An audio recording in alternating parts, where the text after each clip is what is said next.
Bueno, antes de comenzar, quería dar un pequeño aviso, el cual es de que este video, como leyeron en el título, es un proyecto escolar, por ende no tiene nada que ver con el contenido normal que hago, y pues si quieres puedes salir de este, o si estás interesado puedes quedarte. Una vez dicho esto, ya podemos empezar.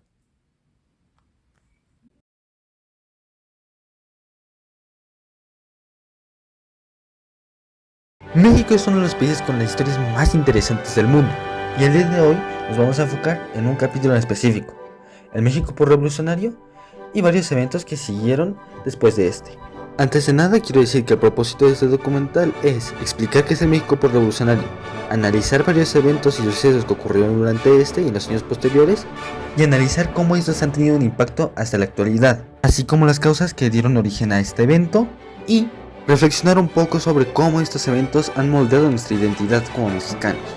Así que ahora sí podemos empezar, y lo haremos respondiendo la pregunta de qué es el México por revolucionario.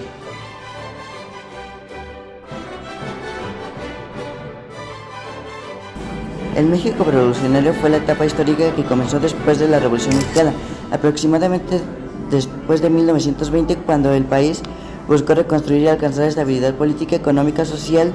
Durante este periodo se crearon nuevas instituciones, se impulsó la educación, se apoyó a campesinos, a trabajadores, se promovió la modernización del país. En esta etapa ocurrieron hechos muy importantes como el Maximato, donde Plutarco Elías Calles tuvo gran influencia política en el gobierno. También surgió el muralismo mexicano, el movimiento artístico que representó la historia, la cultura, los ideales de la revolución mediante obras del artista como Diego Rivera. Más adelante ocurrió el Milagro Mexicano, periodo en el que México tuvo un gran crecimiento económico e industrial. Además, la presencia de 1940 a 1968 ayudaron a modernizar el país con obras públicas, industriales, expansión educativa. Sin embargo, también existieron problemas sociales políticos como el movimiento estudiantil de 1968, donde los estudiantes exigieron mayor libertad, democracia, justicia. Todos acontecimientos forman parte del México revolucionario porque ayudaron a transformar y definir el desarrollo de México durante parte del siglo XX. Muchas gracias. Pues sí, como pudieron escuchar, el México por revolucionario fue un periodo de grandes cambios sociales, culturales y políticos. Pero no solo los eventos mencionados ya anteriormente son los únicos, pues también ocurrieron otros, como lo puede ser el asesinato de Álvaro Obregón, el cual dio el origen a la creación del PNR, el antecedente del PRI, o el cardenismo, periodo que dio el final al maximato y al gobierno de Plutarco Elías Calles. Pero por ahora primero enfoquémonos en lo cultural, y hablemos sobre el muralismo mexicano.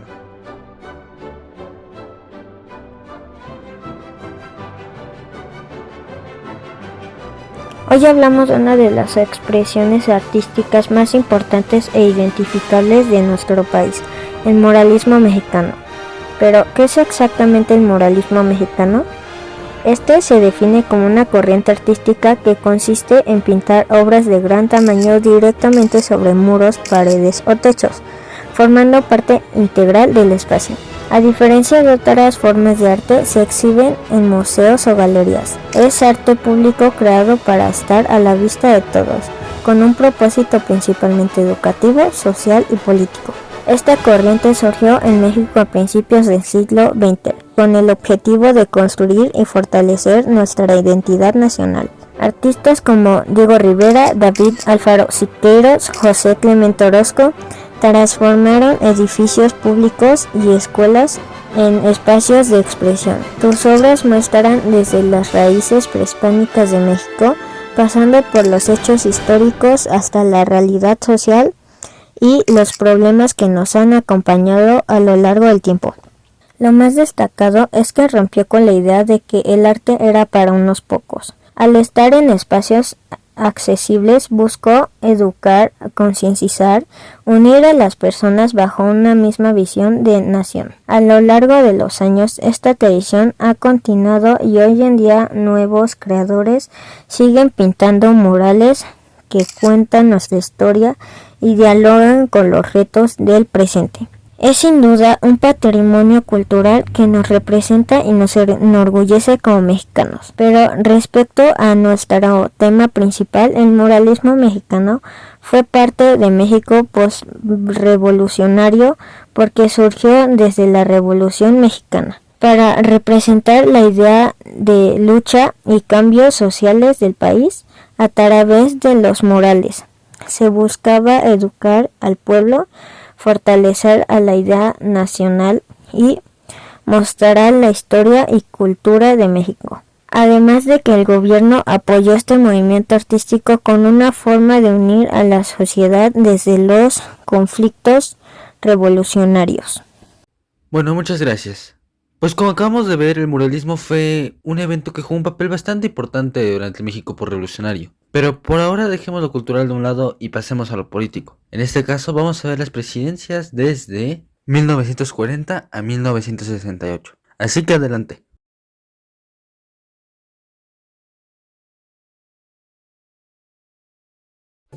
Ahora yo les platicaré acerca de los presidentes de 1940 a 1968 y algunas cosas que hicieron en su cargo como presidentes de México. Primero tenemos a Manuel Ávila Camacho, fue presidente de 1940 a 1946. Buscó unir al país y mantener la estabilidad después de los conflictos revolucionarios. Durante su gobierno, México participó en la Segunda Guerra Mundial apoyando a sus aliados e impulsó la industrialización y la educación. Después tenemos a Miguel Alemán Valdés, fue el primer presidente civil después de la Revolución Mexicana. Gobernó de 1946 a 1952 y promovió la modernización del país con carreteras, escuelas y turismo, especialmente en Acapulco. Su gobierno también fue criticado por corrupción. El siguiente sería Adolfo Ruiz Cortines, quien gobernó de 1952 a 1958. Destacó por su política muy práctica y por otorgar el voto a las mujeres en elecciones federales en 1953. También impulsó el desarrollo económico y agrícola. Ahora tenemos a Adolfo López Mateos, quien fue presidente de 1958 a 1964. Nacionalizó la industria eléctrica y creó los libros de textos gratuitos para primaria. Su gobierno impulsó obras públicas y crecimiento económico. Y como último, Gustavo Díaz Ordaz, quien gobernó de 1964 a 1970. Organizó los Juegos Olímpicos de 1968 y realizó obras de infraestructura. Su gobierno es recordado por la opresión del movimiento estudiantil y matanza de Tlatelolco en 1968. Y en fin, México de 1940 a 1968 tuvo un gran crecimiento económico y modernización durante varias presidencias. Aunque hubo algunos avances en educación, industria e infraestructura, también surgieron problemas sociales y políticos que marcaron al país, especialmente en 1968. Sin olvidar que las presidencias de 1940 a 1968 fueron parte del México posrevolucionario, porque durante ese periodo el país tuvo crecimiento económico, industrialización y mayor estabilidad política después de la Revolución Mexicana. Además se fortalecieron las instituciones y el gobierno impulsó la modernización de México. Muy bien, ahora que mencioné la masacre de Tlatelolco, será mejor que profundicemos en este tema, ya que es bastante interesante saber por qué ocurrió. Así que los dejo con mi compañero. Movimiento estudiantil de 1968. En el 68, México era gobernado por el PRI, que ya llevaba gobernando 39 años seguidos. En ese año, el presidente era Gustavo Díaz Ordaz. Esa etapa se consideró que el gobierno era muy autoritario, ya que controlaba las protestas, los medios y la política. Todo inició el 22 de julio del 68, por múltiples peleas entre estudiantes. La policía y los granaderos intervinieron de forma muy violenta y causó revuelo en la sociedad, haciendo que muchos estudiantes se unieran al movimiento estudiantil por la forma en que actuaron las autoridades. Con el paso de las semanas, más estudiantes y civiles se unieron al movimiento y empezaron a organizarse mejor. Los estudiantes exigían libertad de expresión, liberación de presos políticos, la desaparición del cuerpo de granaderos, más democracia y menos abuso de autoridad. También pensaban que las elecciones no eran completamente justas y el gobierno tenía mucho poder. Para este movimiento se tomó inspiración de movimientos de Francia y Estados Unidos. Agosto del 68. Se creó el Consejo Nacional de Huelga, CNH. Este grupo organizaba las protestas y representaban a los estudiantes. Entre los líderes más importantes estuvo Raúl Álvarez Garín, quien defendió las demandas estudiantiles y después siguió participando en movimientos democráticos. 13 de septiembre, una de las fechas más importantes. Ese día ocurrió la Marcha del Silencio. Miles de estudiantes marcharon sin hacer ruido para mostrar que eran un movimiento pacífico y organizado. 18 de septiembre, el ejército ocupó la UNAM, mostrando que el gobierno estaba dispuesto a usar el ejército contra los estudiantes. 2 de octubre del 68.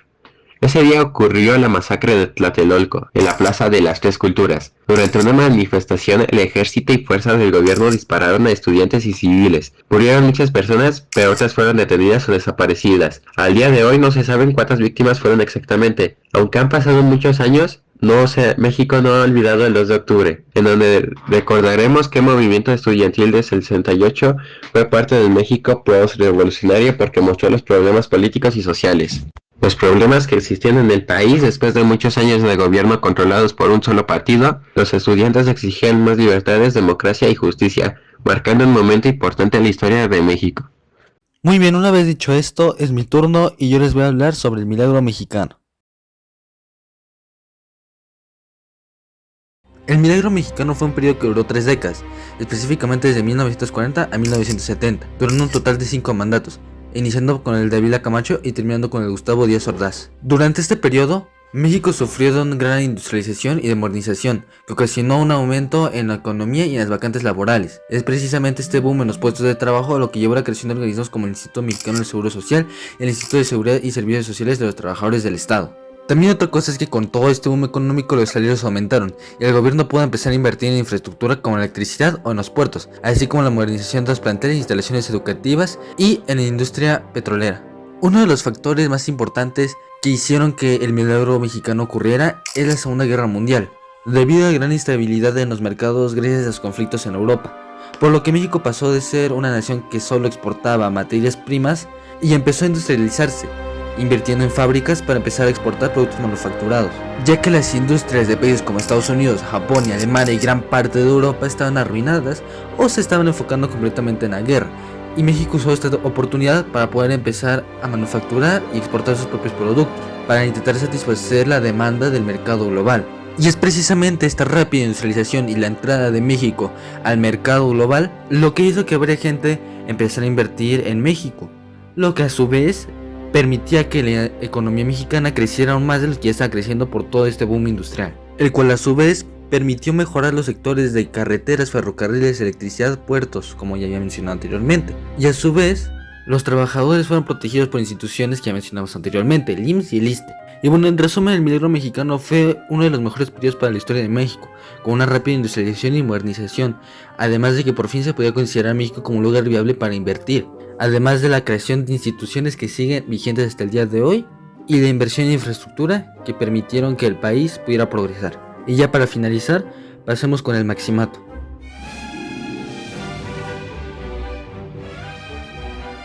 México, época de finales de los años 20. La Revolución Mexicana había terminado oficialmente, pero el país seguía lleno de tensión, violencia y luchas por el poder. Los antiguos caudillos militares todavía buscaban controlar la nación, y parecía que México podía volver a caer en el caos en cualquier momento. En medio de esa situación apareció Plutarco Elías Calles, un político decidido que entendió algo importante. Para gobernar un país tan inestable no bastaban las armas, sino que era necesario crear instituciones fuertes. Durante su gobierno impuso grandes cambios económicos, fundó el Banco de México, fortaleció el sistema bancario y aplicó nuevas medidas económicas, como el impuesto sobre la renta, buscando modernizar el país y darle estabilidad financiera. Sin embargo, uno de los conflictos más grandes de su gobierno surgió con la Iglesia Católica. Las leyes impuestas por Calles limitaron mucho el poder religioso, y esto provocó la Guerra Cristera en 1927. Miles de personas se levantaron en armas defendiendo su fe, mientras el gobierno respondía con la fuerza militar. México quedó dividido entre quienes apoyaban al gobierno y quienes defendían la religión. Aunque el conflicto logró detenerse gracias a negociaciones y acuerdos políticos, las tensiones continuaron. Poco después ocurrió un hecho que cambiaría la historia. Álvaro Obregón, quien había ganado nuevamente la presidencia en 1928, tras modificar la constitución para reelegirse, fue asesinado por un fanático católico apenas días después de su triunfo electoral. El país quedó en una situación muy peligrosa, porque no había un líder claro que mantuviera el control político. Entonces Calles tomó una decisión que transformó a México. En lugar de seguir resolviendo los problemas con violencia, reunió a los grupos revolucionarios y fundó en 1929 el Partido Nacional Revolucionario, conocido como PNR, antecedente del actual PRI. Con esto buscó unir a los diferentes líderes políticos bajo una sola organización y evitar nuevas guerras internas. Aunque ya no era presidente, Calles siguió controlando el poder desde las sombras, por eso recibió el nombre de jefe máximo de la revolución, y a este periodo se le conoce como el Maximato. Durante esos años hubo varios presidentes, como Emilio Portes Gil, Pascual Ortiz Rubio y Abelardo L. Rodríguez, pero muchas de las decisiones importantes seguían dependiendo de Calles. Incluso Pascual Ortiz Rubio terminó renunciando debido a sus conflictos con él. Al mismo tiempo, las universidades también vivían momentos de tensión. Surgieron debates sobre qué tipo de educación debería tener México. Algunos grupos querían una educación con ideas marxistas, mientras otros defendían la libertad de enseñanza y la autonomía universitaria. En este contexto, la UNAM obtuvo su autonomía y figuras como Manuel Gómez Morín tuvieron un papel importante para resolver los conflictos estudiantiles. En conclusión, podemos decir que el Maximato fue una etapa clave de México por revolucionario, porque permitió consolidar instituciones políticas y darle cierta estabilidad al país. Después de años de violencia, aunque Calles gobernó de manera autoritaria e influyó demasiado en el poder, también ayudó a construir las bases del sistema político mexicano moderno. Bueno, ahora sí, para finalizar de verdad, mis compañeros y yo les trajimos una entrevista para Plutarco Elías Calles y además pues una conclusión y una reflexión final. Así que adelante. ¿Y me puede decir usted cómo se encontraba México cuando llegó a la presidencia después de la Revolución Mexicana? México tenía muchos problemas económicos y políticos después de la revolución, por lo que era necesario reorganizar el país. ¿Cuáles eran los principales objetivos que quería cumplir durante su gobierno? Quería modernizar México, mejorar la economía y lograr la estabilidad política y social. ¿Qué lo motivó a crear el Partido Nacional Revolucionario en 1929? Busqué reunir a los grupos revolucionarios en un solo partido y evitar nuevos conflictos internos. ¿Por qué consideró importante apoyar la educación pública en México? Porque la educación ayudaba al progreso del país y daba más oportunidades a la población. Muy bien, señor Plutarco, ahora yo tengo otras dos preguntas más para finalizar esta entrevista. Mi primera pregunta es, durante su gobierno ocurrió la Guerra Cristera. ¿Qué fue este conflicto? ¿Puede profundizar un poco más en este? Fue un enfrentamiento entre el gobierno y grupos religiosos, debido a las leyes anticléricas de la época. Y mi segunda pregunta es, ¿cómo le gustaría que las nuevas generaciones lo recuerden en la historia de México? Como un presidente que ayudó a reorganizar y fortalecer al país después de la Revolución Mexicana. Muchas gracias por responder a estas preguntas y las de mis compañeros. Así que pues con esto culmina esta entrevista y podemos pasar ahora sí a la reflexión y a la conclusión de toda esta investigación. En reflexión, México por revolucionario fue una etapa de cambios importantes para el país. Surgieron otros movimientos como el muralismo, el crecimiento del milagro mexicano, nuevas formas de gobierno durante el Maximato y las presidencias de 1940 a 1968. Sin embargo, también hubo inconformidades sociales como el movimiento estudiantil de 1968, el cual mostró la necesidad de mayor libertad y justicia en México. En conclusión, México postrevolucionario fue la etapa de reconstrucción y cambios importantes en el país después de la Revolución Mexicana. Hechos como el Maximato, el Milagro Mexicano, las presidencias de 1940 a 1968 y la huelga estudiantil del 68 fueron hechos que marcaron a México en lo político, económico y en lo social.